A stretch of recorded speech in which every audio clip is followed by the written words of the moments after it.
আপনাকে কিভাবে বুঝাইবো?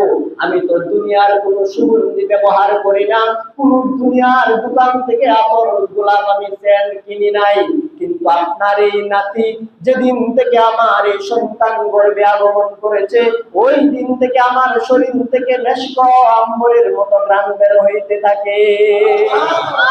শ্বশুর আব্বা, আপনাকে কি করে বুঝাবো? আমার শরীরের প্রত্যেকটা পশমের গুড়া দিয়া যখন গাম বের হয়, ওই গাম থেকে সুগন্ধি বের হইতে থাকে।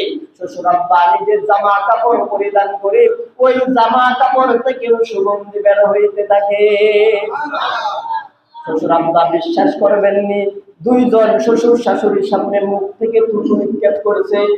থুতু নিক্ষেপ করতে দেরি হয়েছে, ওই থুতু থেকে সুঘ্রাণ বের হইতে দেরি হয় নাই। আব্দুল মুত্তালিব বলে, তাহলে তুমি দুনিয়ার কোন বাজার থেকে সুগন্ধি দাও না? আব্বা না, আমি তো দুনিয়ার কোনো কিছু থেকে সুগন্ধি দেই না।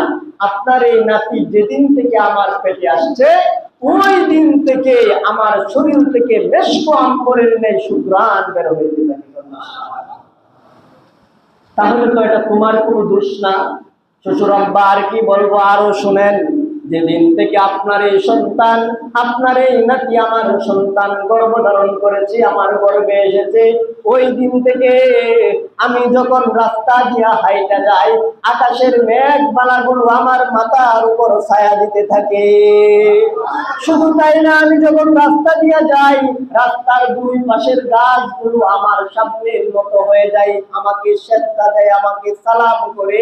আমি যখন রাস্তা দিয়ে হাইটা যাই, তখন শক্ত পাথরের মধ্যে যখন আমি পাড়া দেই, সঙ্গে সঙ্গে পাথরটা তোলার মতো নরম হয়ে যায়। শ্বশুর আব্বা, আমি যখন রাস্তা দিয়ে হাইটা যাই, সঙ্গে সঙ্গে কোনো কাটার মধ্যে যদি পাড়া দেই, পা রাখার সাথে সাথে ওই কাটাটা ফুলে পরিণত হয়ে যায়।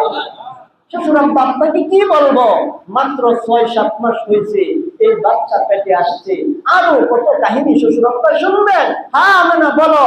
শ্বশুর আব্বা, যেদিন থেকে আমার এই সন্তান পেটে আসছে, পেটে আসতে দেরি হয়েছে, রাত্রির বেলায় আমি যখন দুইটা চোখ বন্ধ করে ঘুমায়া যাই, আমাকে মা হাওয়া এসে সালাম জানায়।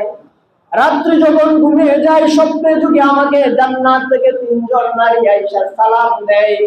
একজন হইল ঈসা পয়গম্বরের মা মরিয়ম আমাকে সালাম দেয়, ফেরাউনের স্ত্রী আসিয়া আয়েশা আমাকে সালাম দেয়, মুসা আলাইহিস সালামের বোন উম্মে কুলসুম আয়েশা আমাকে সালাম দেয়। ডাক দিয়ে বলে, ও আমেনা, তোমার গর্ভে